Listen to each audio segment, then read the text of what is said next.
If you put hay in the barn for a long cold winter and you peat a gut one, then now's the time you pull it out.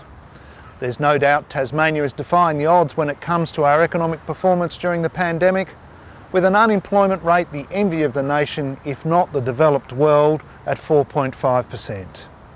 Add to this a growth rate of 2% last year and 4% predicted for the next year, and you see things are looking good.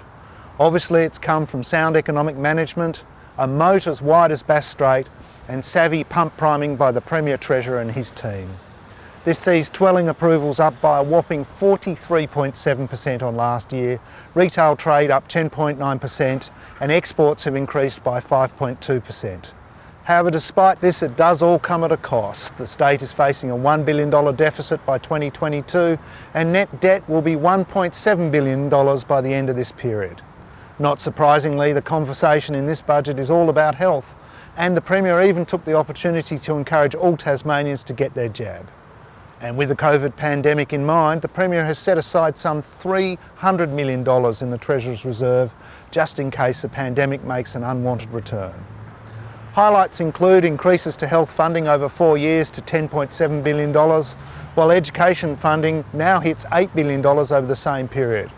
Given such a strong economic performance during these unprecedented times and with so much uncertainty both here and interstate, it's no wonder the government has taken the hay out of the barn to get us through this one. Happily for us all, so far it's worked.